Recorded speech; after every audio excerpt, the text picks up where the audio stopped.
هنكمل دلوقتي عملية الانستليشن وهنعمل انستول للباور بي اي ريبورت سيرفر.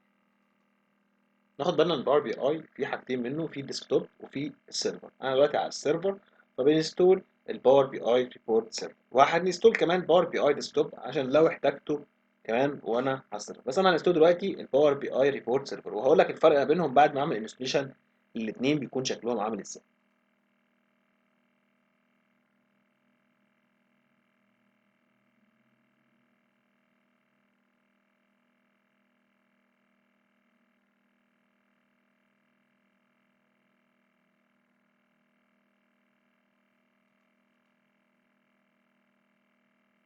اوكي، هنا بيقول لي ان هو عايز دوت نت الفيرجن دي او الاعلى. الدوت نت اللي عندي شكله فيرجن اقل من دي.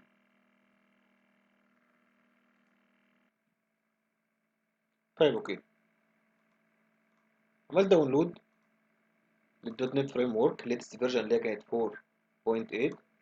هو كده كده هنا قال لي ان هو عايز من 4.6.2 اور هاير. خلاص انا لقيت الليتست فيرجن اللي موجوده اللي هي 0.8. هعمل كروز للباور باي سيرفر الانستليشن بتاعي عشان انستول الدوت نت فريم ورك الاول،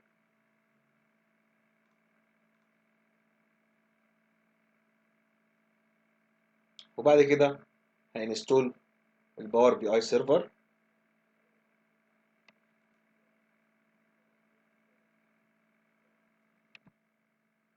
تمام، بكده هو خلص انستليشن الدوت نت فريم ورك. عايز يعمل ريستارت. طيب اوكي، انا هخليه يعمل ريستارت دلوقتي عشان لو احتاجنا ان هو يحس بيه في الباور بي اي سيرفر. طيب ريستارت ناو. هنيجي بعد الريستارت نعمل انستوليشن تاني الباور بي اي بورت سيرفر.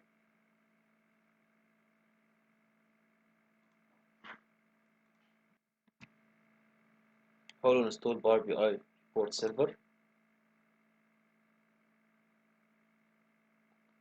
طيب الاديشن اللي احنا هنعمله انستوليشن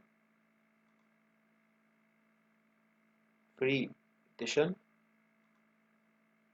as developer.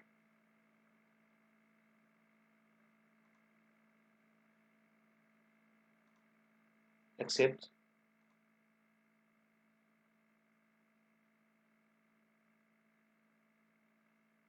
اوكي، هنا بيقول لك هنستول باور بي اي بس محتاج ان احنا نستول database engine لسه هنعمل لها انستوليشن.